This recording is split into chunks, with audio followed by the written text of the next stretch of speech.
सहनावतु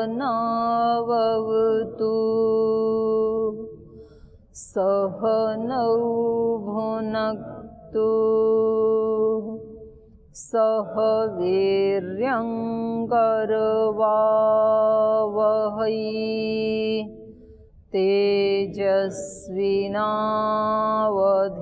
तेजस्विनावधीतमस्तु मा विद्विषावहै। ॐ शान्ति शान्ति शान्तिः।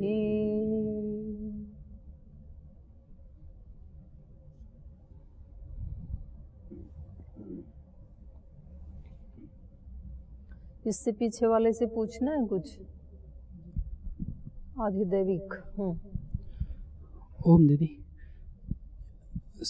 ऋग्वेद की ऋचाएं और यजुर्वेद के स्तोत्र और सामवेद, यजुर्वेद के स्तोत्र सामवेद के हैं। गान किसके हैं फिर? स्तोत्रों का ही गान होता है। और अथर्ववेद के अंगिरस? नहीं, वो तो अथर्व अंगिरा उसके ऋषि हैं। अथर्व अंगिरा से संबंधित जो मंत्र हैं उनको अथर्वांगिरस कह देते हैं।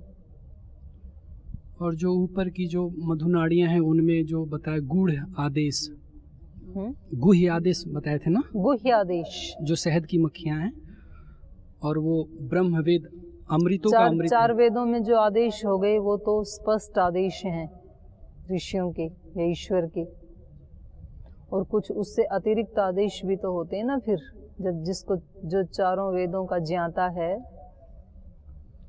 ऐसा जो योगी है, तो उसके अंदर से भी तो फिर आदेश होते हैं ना अपनी आत्मा के या परमात्मा के। उसको गुह्य आदेश कहा यहाँ पे। तो वो सबसे उत्कृष्ट है। ऊपर वाला बताया ना उसको, ऊपर वाला मधु। तो चारों वेदों के ज्ञान से जो जो आत्मा का विकास होता है, और फिर अंतिम विकास उसका अपना आत्मा का, तो उस समय उसको जो ज्ञान होगा वो चारों वेदों से भी ज़्यादा स्पष्ट होगा। तो उसको ऊपर वाला मधु बताया, गुह्य ज्ञान कहा उसको, रहस्यात्मक ज्ञान। और जब हम ब्रह्म यज्ञ करते हैं तो मनसा परिक्रमा में क्रम वाइज तो आ रहे हैं, पर ध्रुवा नहीं बताए, ऊर्ध्व बता दिए। नीचे की और जो किरणें उनको नहीं बताया, फिर ऊपर की किरणें। मनसा परिक्रमा में क्या कह रहे हैं आप? मनसा परिक्रमा में सबसे पहले प्राची, फिर दक्षिणा, फिर प्रतीची, फिर उदीची, फिर ध्रुवा, फिर ऊर्ध्व होता है। तो यहाँ ध्रुवा को नहीं बताया।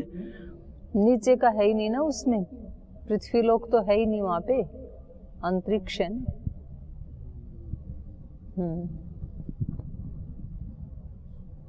इनको दे दो। ओम प्रणाम दीदी जी। दीदी जी, यहाँ मंत्र में शब्द आया है अन्नाद्य। अन्नाद्य शब्द का क्या अर्थ है यहाँ? एक होता है अन्न, एक होता है अन्नाद्य। अन्न मतलब भोग सामग्री, और अन्नाद्य मतलब उसको खाने वाला भोक्ता।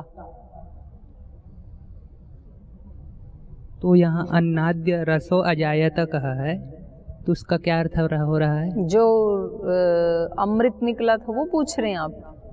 यशः तेज इंद्रिय वीर्य अन्नाद्यम, ये था ना। तो ये अन्नाद्य शब्द बहुत विशेष है यहाँ पर। यश मतलब ये जो चार इन्होंने बताए, चारों वेदों के जो सार निकले, तो वो सबसे पहले सुयश, व्यक्ति का अपयश नहीं होना चाहिए, सुयश होना चाहिए। मतलब ये 4-5 चीज़ें तो सबके जीवन में होनी ही चाहिए, ऐसे बताया है। एक तो व्यक्ति का सुयश होना चाहिए, फिर दूसरा बताया तेज। यश हमेशा तेजस्वी हो ये जरूरी नहीं है। कभी कभी यश तो होता है व्यक्ति का, लेकिन वो तेजस्वी नहीं होता है। तो वो उसका अगला विशेषण लगाया कि वो तेजस्वी होना चाहिए। जितना वो यशस्वी व्यक्ति आध्यात्मिक होता जाएगा उतना फिर वो उसका सुयश तेजस्वी भी होगा। तो पहला अमृत है, इसका पहला रस है वेदों का यश, यश का मतलब सुयश, और दूसरा फिर तेज, तेजस्वी भी होना चाहिए सुयश जो है। फिर तीसरा है इंद्रिय। इंद्रियां कैसी होनी चाहिए? सामर्थ्य से युक्त होनी चाहिए। तो कभी कभी किसी व्यक्ति का सुयश भी है, तेजस्वी भी है, फिर उसका अपनी इंद्रियां जो है वो काबू में नहीं है। इंद्रियों के सामर्थ्य का मतलब है यहाँ पर इंद्रिय जय। तो ये अगली स्थिति है। हमने यश भी कमा लिया, तेजस्वी भी हैं, तो फिर हमें उससे अगला है सभी इंद्रियों पर विजय प्राप्त करना। और इंद्रियों में आंतरिक बाह्य इंद्रियों के साथ साथ मन भी, एकादश इंद्रियों का स्वामी होना। और फिर बताया वीर्य, उत्साह। तो कहीं उत्साह कम ना हो जाए कुछ प्राप्त करने के बाद, उत्साह निरंतर बना रहे। और फिर लास्ट बताया अन्नाद्य। अन्नाद्य का मतलब है यहाँ पर अन्न का भोक्ता, वो भोक्ता बन जाता है। अब व्यक्ति को लगता है कि भाई इतनी ज्यादा उन्नति करके भी फिर भोगों का भोक्ता बना, तो ये कैसी उन्नति है। लेकिन वास्तव में जो ये चार चीजें पार कर लेगा, सुयश वाला होगा, यशस्वी होगा, तेजस्वी होगा, इंद्रिय जयी होगा और उत्साही होगा, वो ही व्यक्ति संसार के सब भोगों का भोक्ता होगा। वरना तो क्या होगा? भोगा न भुक्ता वयमेव भुक्ता। जो जिन लोगों के पास ऐश्वर्य है वो ऐश्वर्य को नहीं भोगते, बल्कि वो भोग उन आत्माओं को भोग लेते हैं, वो भोगे जाते हैं, क्योंकि वो उनके क्या हो जाते हैं? पराधीन हो जाते हैं फिर भोगों के। तो वास्तव में संसार का भोक्ता कौन है? ईश्वर है। क्योंकि निर्लिप्त भाव से जो उनका प्रयोग कर सके और बहुत बड़े ऐश्वर्य का स्वामी हो, वो ही वास्तव में भोक्ता है। बाकी तो सब लोग क्या हैं? सामान्य आत्माएं तो क्या हैं? भोग्य। भोगों की ये भोग्य बनी हुई हैं, वस्तुएं भोग्य नहीं हैं। भोगा न भुक्ता वयमेव भुक्ता। हम ही भोगे गए, हमने भोगों को नहीं भोगा, बल्कि उन्होंने ही हमारे को क्षीण कर दिया, हमारे को नष्ट कर दिया। तो ये वास्तव में भोक्ता संसार का कौन होगा? जो इन चारों को पार करेगा, इस विद्या को जानेगा। तो इस रूप में यहाँ अन्नाद्य कहा है। प्रणाम दीदी। पिछले पाठ में इतिहास पुराण तपाने का वर्णन आया है। इतिहास पुराण क्या है? लेकिन अथर्ववेद में है, ऐसे कथानक बना के उनको प्रस्तुत किया गया है। तो उनका कुछ लोग कहते हैं फिर कि वेदों में भी इतिहास पुराण है, तो इसका मतलब वो किसी ऋषि के लिखे हुए हैं, ऐसे उस पर आक्षेप भी लगाया जाता है। तो कुछ प्रसंग पढ़े हैं, लेकिन जो अपने वैदिक विद्वान हैं वो कहते हैं वो कथानक बना करके वहाँ पर किसी व्यक्ति विशेष का वर्णन नहीं है, बल्कि एक आत्मा का वर्णन है वहाँ पर। तो वो एक आलंकारिक वर्णन वहाँ पर किया गया है। जैसे गीता का सारा जो है कथानक, वो अर्जुन को एक पात्र बना करके सारी गीता उसके इर्द गिर्द घूम रही है। तो ये कुछ कहते हैं कि ये महाभारत का एक पार्ट है और बस उसको उतना ही जोड़ते हैं। कुछ विद्वान कहते हैं उतना नहीं, वो तो एक समझाने के लिए अर्जुन जो है वो एक सरल आत्मा का प्रतीक है। वास्तव में तो गीता केवल अर्जुन के लिए नहीं कही जा रही है, वास्तव में तो गीता हम सब आत्माओं के लिए कही जा रही है, जो कि अर्जुन के ही प्रतिनिधि हैं। तो इसी प्रकार का वर्णन है वहाँ भी, अथर्ववेद में भी, कुछ तो ऋग्वेद में भी है थोड़ा उस रूप में।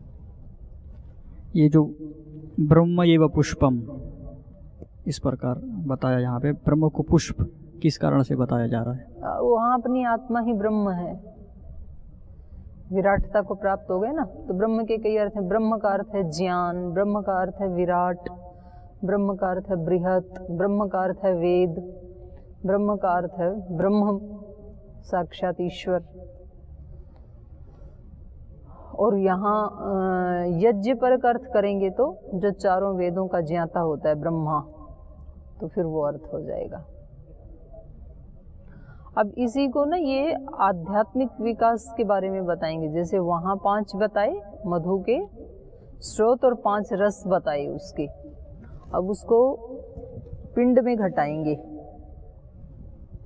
तो वहाँ 5 अमृत कौन कौन से निकले वेदों से? यश, तेज, इंद्रिय जय, वीर्य, उत्साह, पराक्रम, अन्नाद्य, अभी बताया ना। तो ये 5 अमृत निकले।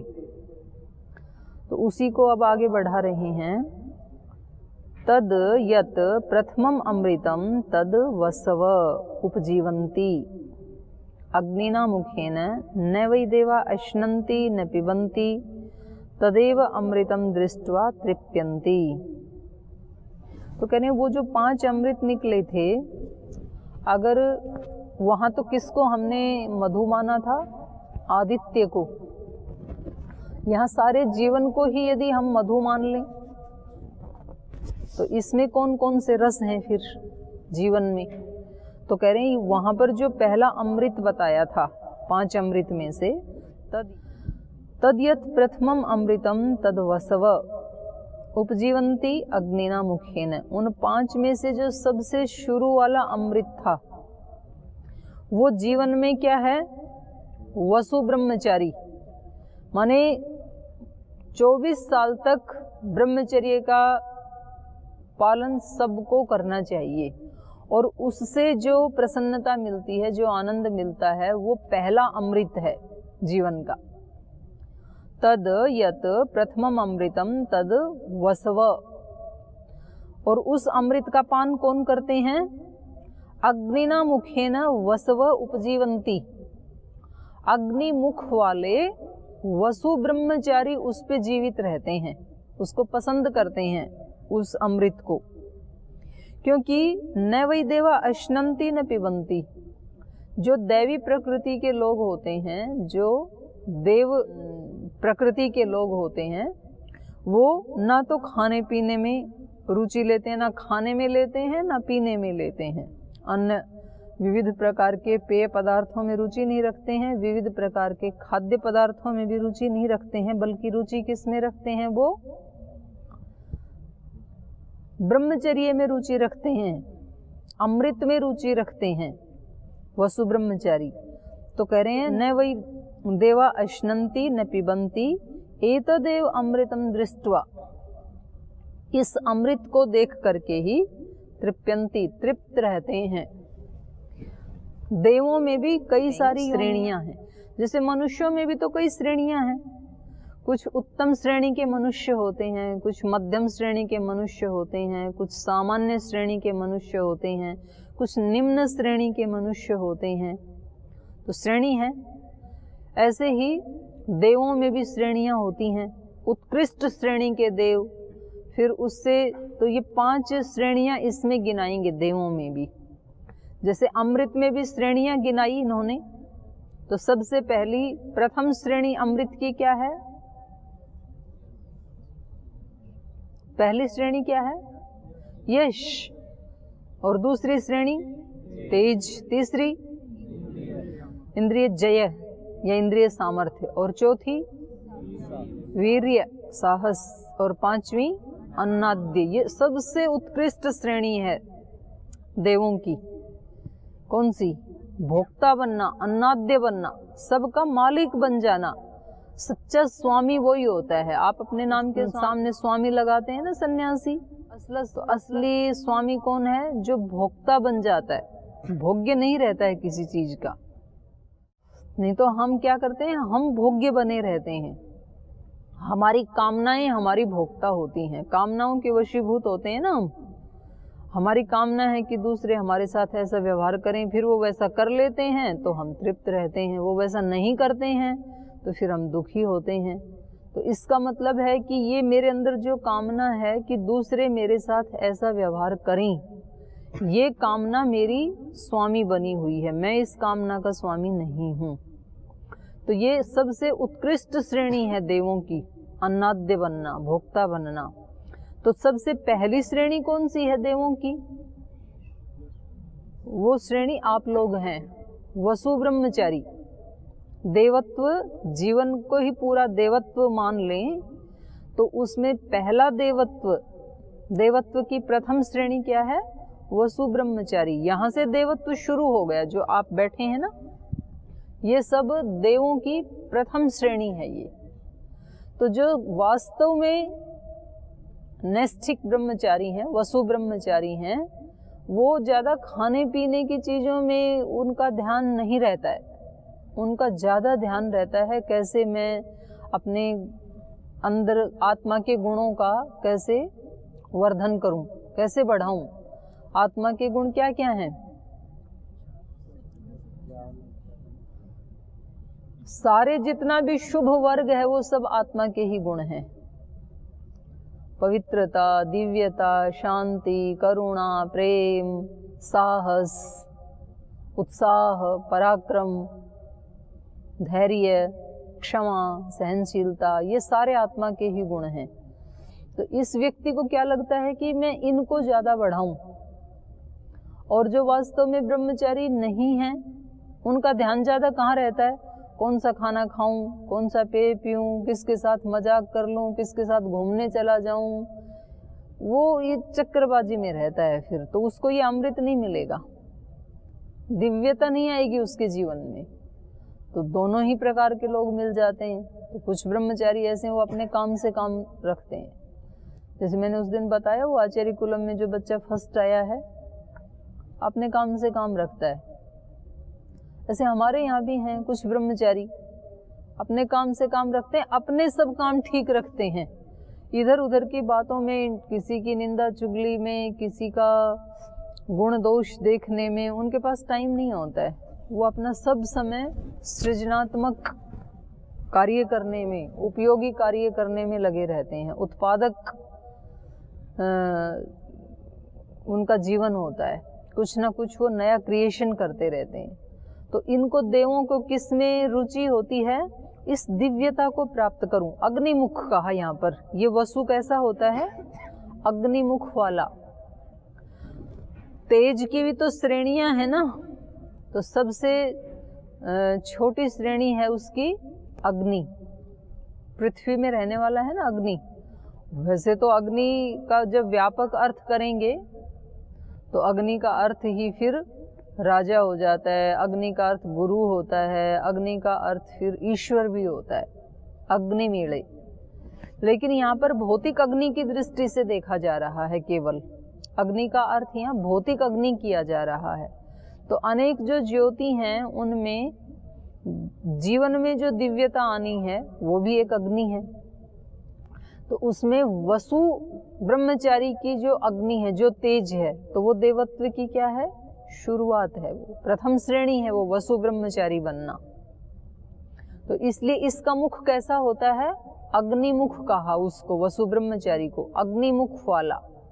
माने तेज का प्रारंभ हुआ है। अंतिम तेज कौन होगा? आदित्य ब्रह्मचारी। आदित्य का तेज सबसे अधिक है ना, तो इसलिए उस ब्रह्मचारी के मुख को कहेंगे आदित्य ब्रह्मचारी, फिर कहेंगे वरुण ब्रह्मचारी, मरुत ब्रह्मचारी। ऐसे इसकी श्रेणियां बना रहे हैं। तो ये प्रथम श्रेणी है। कह रहे वो जो 5 अमृत हैं उनमें से जो प्रथम है, तद यत प्रथमम अमृतम तद वसव उपजीवंती अग्निना मुखेन। उस तेज के सहारे, उस अमृत को लक्ष्य करके अग्निमुख वाले वसु ब्रह्मचारी जीते हैं। वसु ब्रह्मचारियों का लक्ष्य क्या होता है?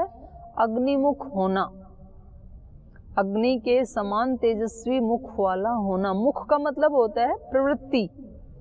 कहते हैं ना भाई ये तो ईश्वराभिमुख है। ईश्वराभिमुख मतलब ईश्वर की तरफ मुख है जिसका। तो ईश्वर की तरफ मुख मतलब ईश्वर तो सब तरफ है। ईश्वर की तरफ मुख का मतलब है ईश्वर की ओर प्रवृत्ति है इसके जीवन की। कहते हैं ये संसाराभिमुख है, भोगाभिमुख है, तो संसार की तरफ इसका मुख है। मुख है मतलब इसके चित्त की झुकाव है संसार की तरफ। तो यहाँ भी अग्निमुख मतलब अग्नि जैसा बनने की प्रवृत्ति है इस ब्रह्मचारी की। अग्निमुख का मतलब ये नहीं कि चेहरे यहाँ अग्नि जलने लगेगी, ऐसा नहीं।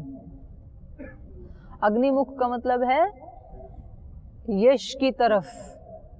सबसे पहला तेज यश बताया था ना, अमृत। यश की तरफ जिसकी प्रवृत्ति है कि मेरा यश बढ़े, सुयश बढ़े मेरा, मैं अपने आश्रम में सबसे यशस्वी बनूं। यशस्वी कौन होता है? जो पढ़ाई में भी होशियार है, जो व्रतों में भी सबसे आगे है, जो आज्ञा पालन में सबसे आगे है, जो विनम्रता में सबसे आगे है, जो सेवा में सबसे आगे है, आज्ञा पालन में सबसे आगे है, तो उसका सुयश हो जाता है। थोड़े दिन में सब कहने लगते हैं भाई ये ब्रह्मचारी बहुत अच्छा है, सबसे अच्छा है ये, तो वो यश होता है उसका। फिर उसका अपने आसपास के अलावा फिर कहीं कंपटीशन में जाता है तो वहाँ से भी फिर अपनी मेहनत के बल पे सुयश लेके आता है, तो फिर समाज में भी सुयश होता है। तो ऐसे इस तरह की जिनकी प्रवृत्ति है, दिव्य दैवी प्रवृत्ति है जिसकी, तो वो 24 साल तक अच्छा सुयश कमा लेते हैं, अग्निमुख हो जाते हैं वो। तो ये पहले अमृत का, सुयश का आस्वादन करना है। तो देवता जो हैं वो खाने पीने की चीज़ों में रुचि नहीं रखते हैं। खाने पीने की चीज़ों में रुचि कौन रखते हैं? असुर। तो वो हमें खुद ही देखना है कि हम कौन सी कैटेगरी के हैं, असुर श्रेणी वाले हैं कि देव श्रेणी वाले हैं। रुचि हमारी कहाँ है? सुयश फैलाने में है कि खाने पीने सोने में है? तो हम वही हैं फिर जैसी हमारी है। तद यत प्रथमम अमृतम तद्वस्व उपजीवन्ति अग्निना मुखेन न वै देवा अश्नन्ति न पिबन्ति एतदेव अमृतम दृष्ट्वा तृप्यन्ति। इस अमृत को देख करके, अपने सुयश को बढ़ता हुआ देख करके, अपने ब्रह्मचर्य दीक्षा को बढ़ता हुआ देख करके वो तृप्त रहते हैं, संतुष्ट रहते हैं। उनको पता है कि हम ठीक चल रहे हैं। ते एतद एव रूपम अभिसंविशन्ति एतस्माद् रूपात् उद्यन्ति। कह रहे हैं वो वसु ब्रह्मचारी एतद एव रूपम अभिसंविशन्ति, इस रूप में ही प्रवेश करते हैं देवों के इस रूप में। कौन से रूप में? अग्निमुख। अग्निमुख मतलब यशस्वी जीवन। इस तेजस्वी यशस्वी जीवन के जीवन को लक्ष्य बना करके ही वो उसमें प्रवेश करते हैं। अभिसंविशन्ति माने उस जीवन में प्रवेश करते हैं। और एतस्माद् रूपात् उद्यन्ति, और इस रूप को लक्ष्य करके क्योंकि वो जीवन जी रहे हैं ब्रह्मचारी, तो इसी से फिर वो जीवन में ऊपर उठते हैं। उद्यन्ति मतलब ऊपर उठते हैं। उनका ये सुयश की कामना ही उनको जहाँ वो आज खड़े हैं वहाँ से ऊपर उठाती है। उत्क्रमण है ये उनके जीवन का, क्योंकि जो लक्ष्य ही ऊंचा नहीं रखेगा तो फिर वो उठेगा कैसे? अगर वो संतुष्ट है, तृप्त है, खाने पीने सोने में, इधर उधर की चालाकियां करने में, इधर उधर की बातें बनाने में ही यदि वो संतुष्ट है, तो फिर तो जीवन का उत्कर्ष नहीं हो पाएगा। जिसने कोई लक्ष्य बनाया है कि मुझे यहाँ पहुँचना है, ऐसे करना है, तो वो इस रूप को ही लक्ष्य में रख करके फिर ऊपर उठता है जीवन में। एतस्माद् रूपात् उद्यन्ति, इस रूप से ही, इस रूप के कारण ही, अग्निमुख के कारण ही वो जीवन में ऊपर उठता है। स यह एतद एवं अमृतं वेद वसूनाम एव एको भूत्वा अग्निना एव मुखेन एतद एव अमृतं दृष्ट्वा तृप्यति। स यह एतदेव रूपम अभिसंविशति एतस्माद् रूपात् उदेति। तो कह रहे हैं स यह एतदेव अमृतं वेद, जो जीवन के इस अमृत को जानता है। कौन से अमृत को? है जी, यश रूपी अमृत को। और जीवन में घटाएंगे तो वसु ब्रह्मचर्य को, वो भी अमृत है, दोनों एक ही हैं।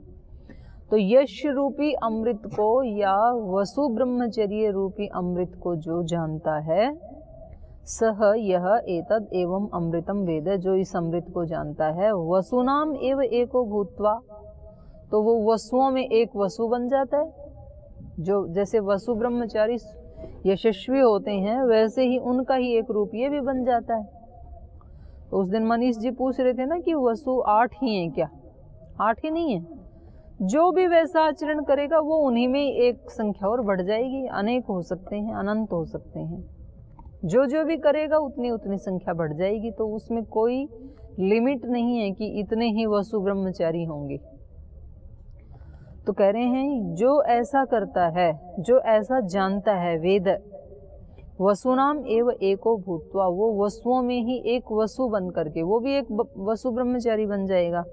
अग्निना एव मुखेन, और अग्निमुख के द्वारा, अग्निमुख के द्वारा माने जो उसकी अग्नि के प्रति, आगे बढ़ने के प्रति जो उसकी प्रवृत्ति है, उसका मुख है, उस अग्निमुख के द्वारा ही एतद एव अमृतम दृष्ट्वा, इस अमृत को देख करके, उसने देखा है कि वसु ब्रह्मचारी कैसे होते हैं, यशस्वी तेजस्वी ब्रह्मचारी कैसे होते हैं, तो उनके मुख को देख करके ही तृप्यति, वो तृप्त हो जाता है कि मुझे ऐसा बनना है।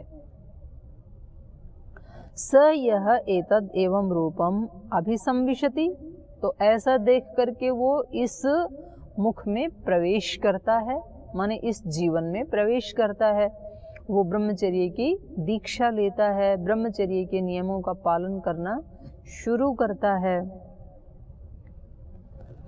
स यह एतद एव रूपम अभिसंविशति एतस्माद् रूपात् उदेति, और फिर इस रूप से ही वो और अधिक उन्नत होता जाता है, ऊपर उठता जाता है। इस रूप के कारण ही तो वो प्रवेश करता है, और प्रवेश करके जैसे जैसे जीवन जीता जाता है तो उन अपने अभ्यासों से ही वो जीवन में और ऊपर उठता चला जाता है। स यावत् आदित्यः पुरस्तात् उदेता पश्चात् अस्तम एता वसुनाम एव तावद् आधिपत्यम स्वराज्यम पर्येता। तो ऐसा जो वसु ब्रह्मचारी है वो यावत् आदित्य पुरस्तात् उदेता, जब तक सूर्य पूर्व से उदय होता रहेगा, पश्चात अस्तम एता, और पश्चिम में अस्त होता रहेगा, तब तक वसुनाम एव तावत् आधिपत्यम स्वराज्यम पर्येता, तब तक वो वसुओं के ही आधिपत्य में, स्वराज्य में पर्येता, चारों तरफ से व्याप्त रहेगा, तब तक वो वसुओं के ही आधिपत्य में रहेगा, उन्हीं के साम्राज्य में, उन्हीं के स्वराज्य में रहेगा। जो व्यक्ति वसु ब्रह्मचारी की दिनचर्या का पालन करेगा, वसु ब्रह्मचारी के जैसा जीवन का अनुष्ठान करेगा, तो वो कैसा बन जाएगा? वसुओं जैसा ही बन जाएगा। और कब तक रहेगा ऐसा? उसने कहा अनंत काल तक रहेगा।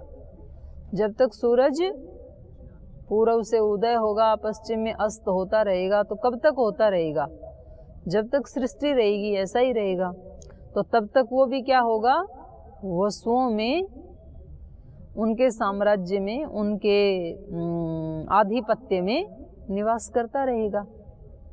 एक बार किसी ने कमाई की 24 वर्ष तक, तो आजीवन काम आएगी ना।